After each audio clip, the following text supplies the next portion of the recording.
On ne présente plus Bernard Werber, tout le monde le connaît, auteur des romans à succès Les Fourmis, L'Arbre des Possibles ou dernièrement Sa Majesté des Chats, plus de 30 millions d'exemplaires vendus à travers le monde.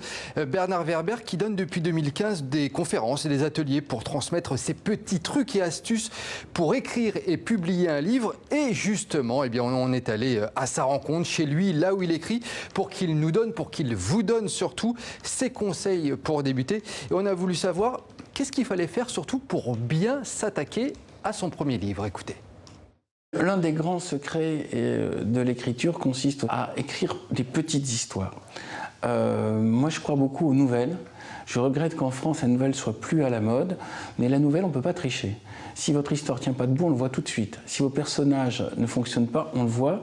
Et vous êtes obligé de viser à l'économie. Dans la nouvelle, tout doit servir. Vous ne pouvez pas présenter un personnage qui ne soit pas indispensable à l'intrigue. Donc moi, je m'étais établi comme une discipline, ce que j'appelle le roman de Kondo, à savoir en 1 heure, écrire tous les jours sur une idée originale, une histoire avec un début, un milieu et une fin surprenante. Presque une sorte de grande blague. Et le cerveau a cette faculté extraordinaire. Quand vous lui demandez de faire ça, non seulement il le fait, mais il y prend du plaisir. Et plus vous le faites, plus c'est facile. Ce qui est vraiment intéressant quand on rencontre Bernard Werber, Mohamed, c'est que pour lui, un écrivain, c'est avant tout un conteur. L'écrit est très important, mais l'expression orale l'est tout autant. Et pour cela, il faut travailler son imaginaire au-delà de son écriture. Et les sources d'inspiration, selon lui, sont vraiment multiples. Écoutez. Parmi les différentes choses qui nourrissent mon imaginaire, je place en premier lieu les voyages. Chaque fois qu'on voyage, on découvre notre point de vue, on découvre notre culture. On ne peut pas se contenter de faire sa documentation avec des films, des documentaires. Il faut vraiment à un moment arriver, sentir les odeurs, goûter les plats, rencontrer les gens, essayer de communiquer. Et ça donne plein d'idées, ça ouvre l'esprit. Deuxième source, les rêves. Le fait de noter ses rêves tous les matins me semble une très bonne discipline pour l'apprenti écrivain. L'une de mes grandes sources d'inspiration, c'est aussi tout simplement les gens.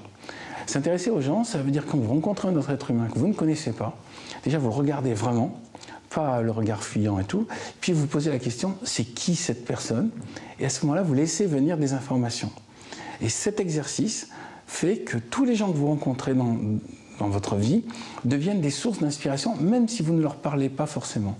Passionnant, hein, Mohamed. Excellent. Si vous deviez écrire un livre, justement, quelle musique vous écouteriez pour écrire ce livre?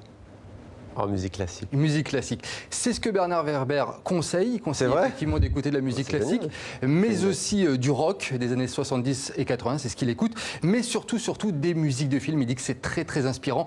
Et puis, ultime conseil que Bernard Werber nous donnait également, c'est faire de la méditation. C'est ce qui permet de développer l'imaginaire.